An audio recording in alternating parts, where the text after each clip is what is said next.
Morning. Are y'all that excited to be here this morning? I hope you are. Yeah. It's good to see everybody. We're in Matthew chapter 21 this morning. Matthew chapter 21. We'll read the first 11 verses there, and then we'll discuss that. It says, "Now when they drew near Jerusalem and came to Bethphage at the Mount of Olives, then Jesus sent two disciples, saying to them, Go into the village opposite you, and immediately you will find a donkey tied and a colt with her. Loose them and bring them to me. If anyone says anything to you, you shall say, The Lord has need of them, and immediately he will send them. All this was done it might be fulfilled that was spoken by the prophet, saying, Tell the daughter of Zion, Behold, your king is coming to you, lowly and riding on a donkey, a colt, the foal of a donkey. So the disciples went and did as Jesus commanded them. They brought the donkey and the colt, laid their clothes on them, and set him on them. And a very great multitude spread their clothes on the road. Others cut down branches from trees and spread them on the road. Then the multitudes who went out before and those who followed cried out, saying, Hosanna to the Son of David. Blessed is he who comes in the name of the Lord. Hosanna in the highest. And when he had come into Jerusalem, all the city was moved, saying, Who is this?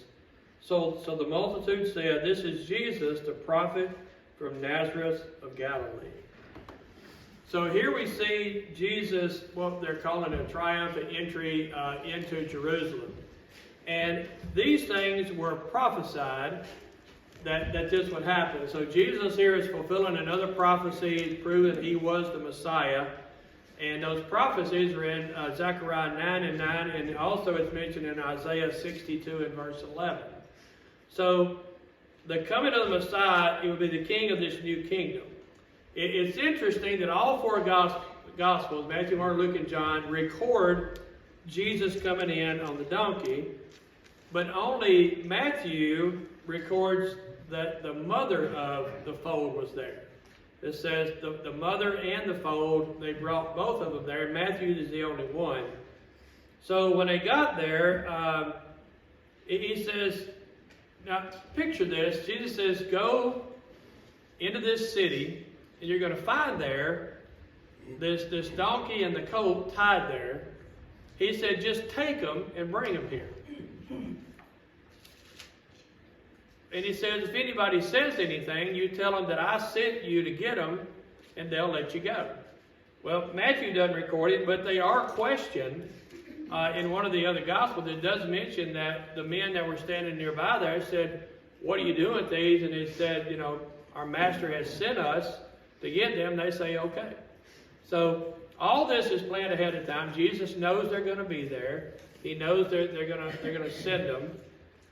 So when they get there, it said they throw their clothes on them, so he could ride on sitting on the clothes. But it says they set him on them. It didn't say they set him on the donkey or the colt. It says it sets him on them. So which one did he ride?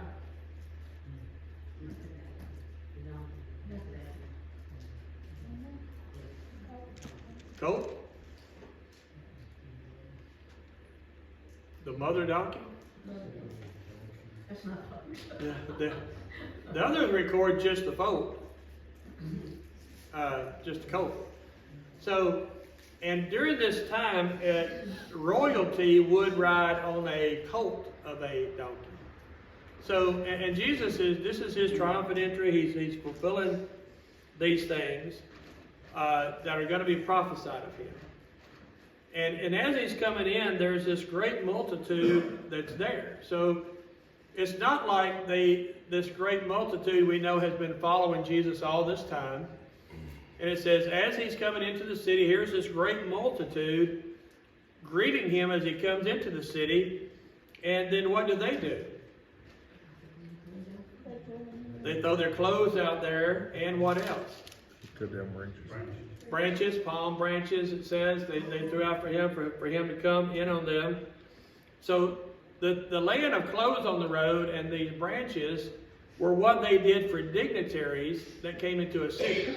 In other words, if there was somebody of a higher power, a dignitary that was coming into the city, they would throw their clothes on the road or throw their branches on to honor them when they were coming into their city. So here this great multitude is, and they do this for Jesus.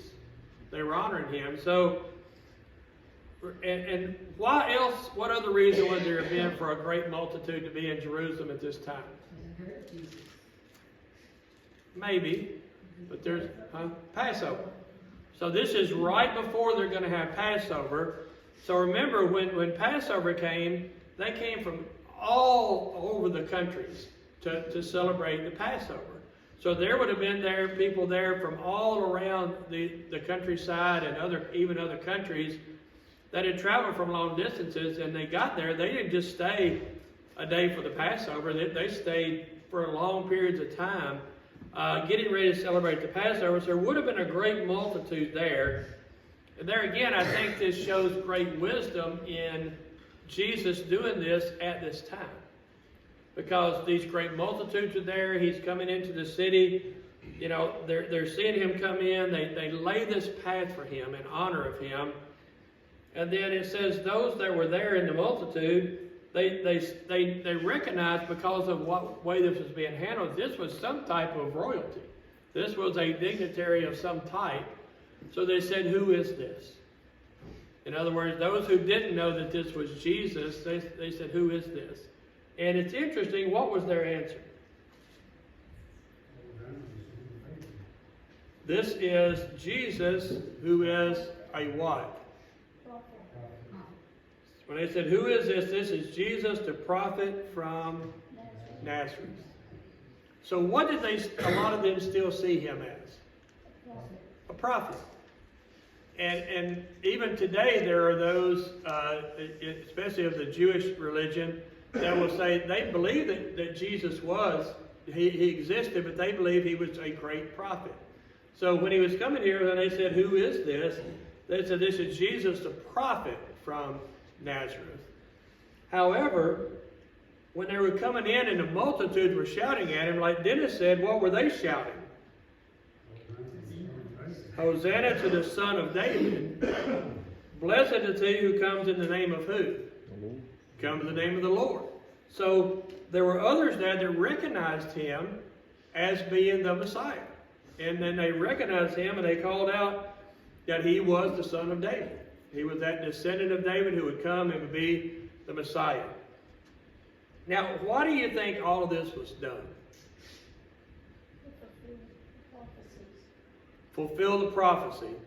They also, you think about this, Jesus up to this point had kept a very low profile. This is the first time we read of him riding on any type of animal. He always walked where he went. Now, great multitudes were following him, but he never made a great deal of his own entrance or his own, who he was. He kept a very low profile up until this point. And so at this point, he does make an entrance into the city of Jerusalem. And he wanted them to know, who is he? He wanted them to know this is Jesus. This is the Lord that was prophesied. Because what's getting ready to happen right after this? Yeah, they're gonna take him, just like he's been telling his apostles. They're gonna take him, arrest him. He's going to be put on trial. So all of these things are getting ready to happen. So now he makes this entrance that he had never made before. And there again, he's fulfilling this prophecy. But now all of these people around would know who he is. This is Jesus. This is the one that was prophesied of, who is the Son of David. There again, all these multitudes are just praising him. They're giving him this praise and glory and honor. How do you think, and we'll read a little bit about this later, how do you think the leaders at that time felt about that? Oh, they were so envious of him and this notoriety that he was having. And now, before this, he kept a low profile and it didn't hadn't antagonized them at all, but guess what? This did. This antagonized them, and they were getting even more frustrated as his notoriety and what was going on, and their own people praising him as that Messiah that was coming. So he's preparing them for what's getting ready to happen. Does the word Hosanna mean?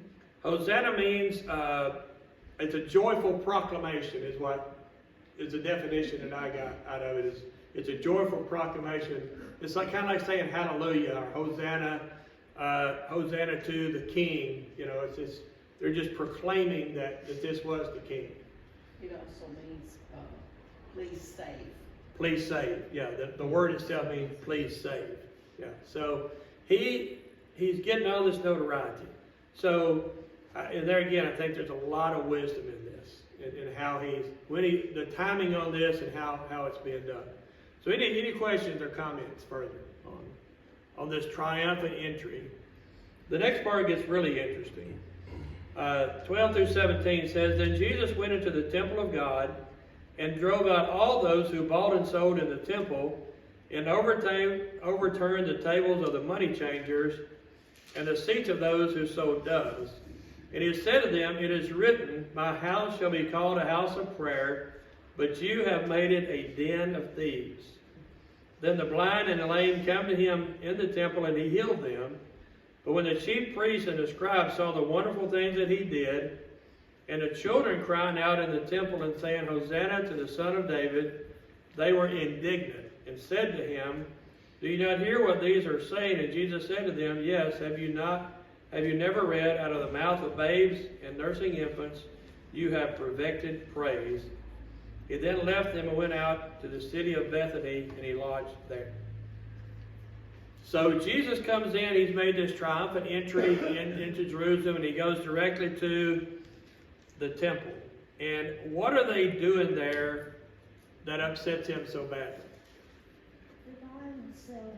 They're buying and selling doves and all of these things, and there were money changers there that were changing money. Now they were for offerings, right? So this is right before the Passover. And so people who had traveled for long distances, and some even locally that didn't have their own animals or whatever to offer as sacrifices, could purchase them. So it wasn't necessarily unlawful for them to be selling the doves and those type things to be offered to God. And it wasn't necessarily unlawful for the money changers, because you've got to remember, it would be like us traveling to some other country that didn't accept U.S. dollars. What do you have to do to be able to buy and sell?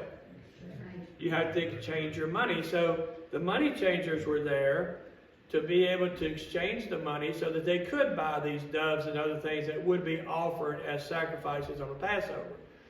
What was unlawful for it was to do it inside the temple. It was unlawful in the temple because the temple had a purpose. You know, we studied this Wednesday night about, we studied how we went from the tabernacle to the temple to the temple of God is now us. We're now the temple, and how that all works out. And the tabernacle and the temple had specific purposes. And that temple was for praise and worship and sacrifice. And so he got upset because they were doing it in the temple, number one. The other thing he was upset about was they were taking advantage. In other words, these money changers weren't just giving you equal money for money. They were charging exorbitant fees in this change of money. And also these that were selling the doves were charging exorbitant charges for these. So they had turned the Passover into a money-making thing. Instead of it just being a sacrifice to God and being what it should have been, they had made it just there for profit. That's why he said, he quoted from Isaiah 56 and 7, says, the temple was to be called a house of prayer. But they had then turned it into a den of thieves. And that's what he was calling it, because they were taking advantage of them. And that's what made him so angry. that they were doing it in the temple, that was the temple of God. And they were taking advantage. Is that human nature? Taking advantage? Kind of like the eclipse tomorrow. Everybody's gathered in these places and they're gonna be ripping them off. Yeah, it's go to I think it's the Kerrville, Texas, or one of the places there. It's supposed to be one of the places you can see it. And Jonathan, our son, was traveling in Texas last week, and he said the Hampton where he stayed, I think was like $149 this week. Next week it's $400 and something a night for the 3 or 4 days it's going to be surrounding the eclipse. It's $400 and something a night. So, but there again, is that against the law? I mean, if you're the owner of the Hampton and you give $400 a night instead of $100, is that okay? I think it's okay. I mean, it's fine. If I was the owner, that's just, that's just making a profit. But in this case, they were dishonoring the place of worship. They were just dishonoring it and dishonoring the fact that they were just making money on the Passover. And that's what made Jesus so upset. And then it says the children then, they were saying exactly the same thing as was said before. Hosanna, this praise of proclamation to the Son of David. And it was children saying it. And so, why were the chief priests and scribes why did they confront Jesus about that? They said, hey, can't you hear what they're saying about you? They were upset. They thought it was blasphemy. They said they were indignant. Like I say, they were envious. They were mad. They were upset that he was getting all this praise and honor. But they were mad because the children were doing this. They were it was almost, it sounded like it was a chant, if you will. It's almost like it was a constant thing they were saying about him. And this made them upset. And he said, have you not read, from the mouths of babes and nursing infants they have perfected praise. And that's from the book of Psalms 8 and verse 2. In Mark's account, in Mark chapter 11, it says after this, the chief priests and the scribes sought how to destroy him. In other words, they were to the point now they were so indignant and angry about the praise he was getting and what he had done that they were trying to figure out how they could kill him. They wanted to get rid of him, but they wouldn't do it because they were afraid of the people. He had such a great following, they were afraid to do anything at that time. So, after this, it says he went to Bethany, which is about 2 miles outside Jerusalem. Bethany is a small town. What is significant about Bethany? And why do you think he would go to Bethany?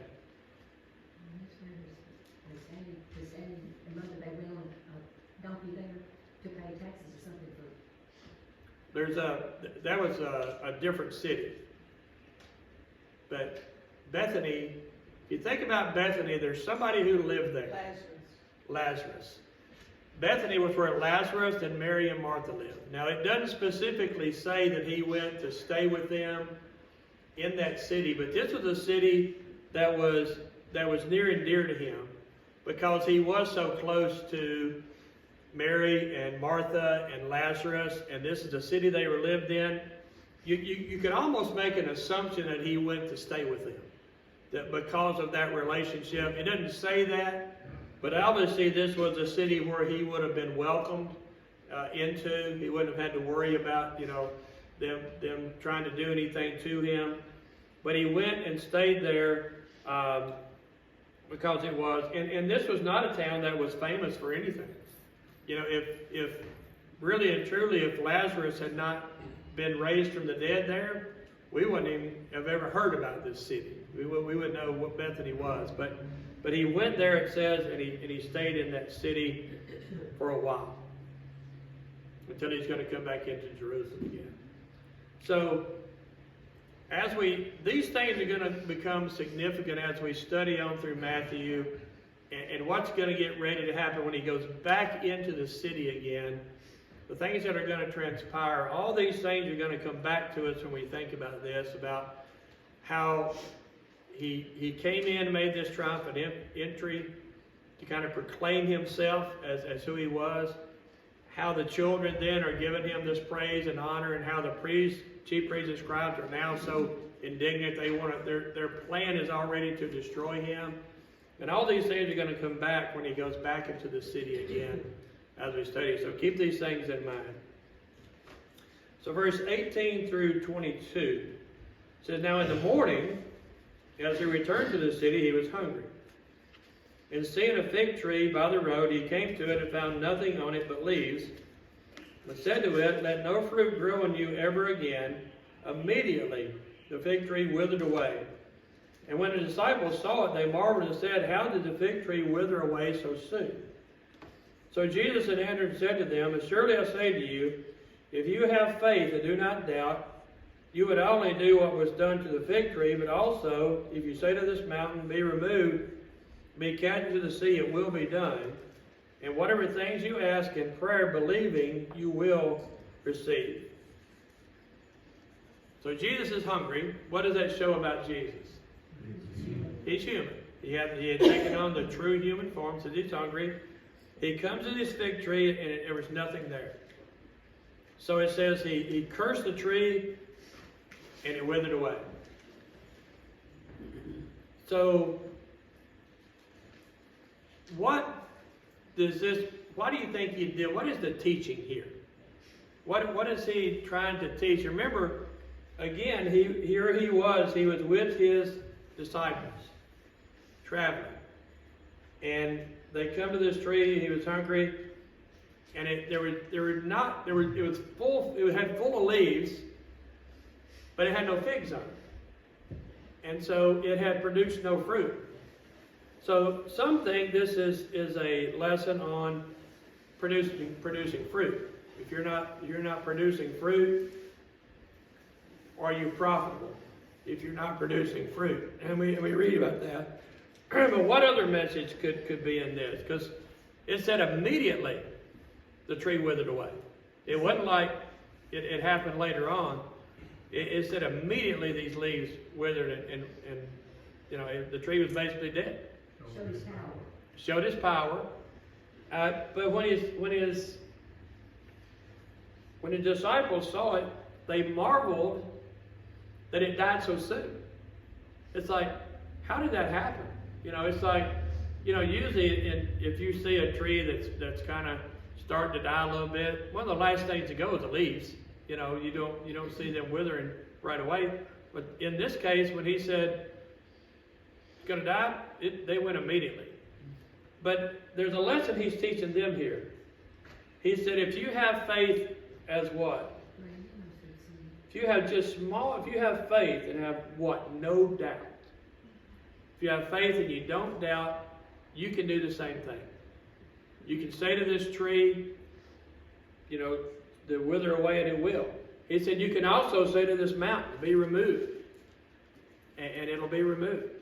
If you ask, doing what? Believing. If you ask, believing. So there again, I think this was a lesson. We could use this as a lesson of producing fruit, but I think he's also using this again to strengthen the faith of his disciples. Because he says, you have this power too. Because remember a few chapters back when they couldn't heal the man that was he lame or a leper? What was he? Son. The guy's son. They couldn't heal him, but Jesus came and was able to heal him. And he kind of chastised them for their lack of faith. Even though they had seen all these miracles, and remember, even though they had seen all these things, could there still be some doubt in what Jesus was telling them they might be able to do? I think human nature would have been. They still had some of this doubt in their mind of what they had the power to do. But he said, if you just have faith without doubting, if you believe it and you pray about it, it can be done. And then he said to them, whatever things you ask in prayer, believing what? You will receive. Now, we're going to fast forward to after the day of Pentecost. When they receive the Holy Spirit, they're going to have the gift of speaking in tongues. They're going to have the gift of healing. They're going to be able to pass along the gift of somebody being able to heal to somebody else. Just to that person. So are they going to need this faith going forward? Absolutely. So there again, I think he's using this to say, just as you saw me be able to say to this tree, you know, you're dead, and it withers away immediately, he said, you're going to be able to do this too, but you've got to have faith in what you're doing. He said, you ask it, and you do. If you ask it believing, guess what? You can receive it. Does that have anything to do with our prayers? Direct correlation. Yeah. Do we need to have faith in what we're asking for? Absolutely. Because, you know, if you, and I'm afraid a lot of times what people pray today, they're praying hoping something can happen, and I think we do all have that hope, but do we truly believe that God can do this? I think it's a lot of what we ask for too. What we ask for. Yeah, what's the reason we're asking for it? And of course, we know God's will is going to be done. It's not always going to be our will and what's happening, but he said you need to have, when you pray for something, have faith in it. Don't doubt that it can happen. Now, does that mean it's going to happen every time, what you want? No. But can God do it? Absolutely. You know, there are people that get sick, that are really sick, and, you know, doctors may say they have no hope, but we pray for God to heal them.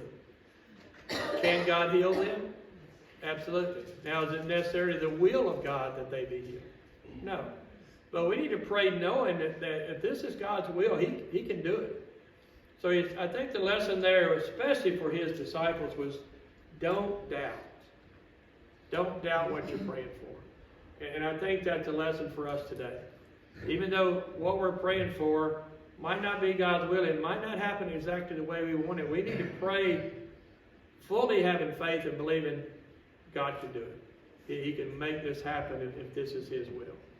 And I think that's what He needed. But especially for His disciples, they were really going to need this going forward. Because remember, you think, would they have any doubt in their minds right now? Seeing all this?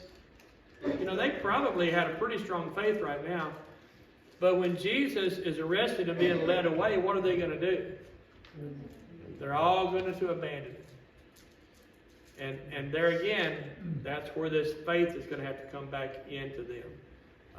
When he really starts, when they really face that need, they're going to need that kind of faith. So any questions or comments about any of this we've studied? Yeah, we'll start next week. See, where do we get to?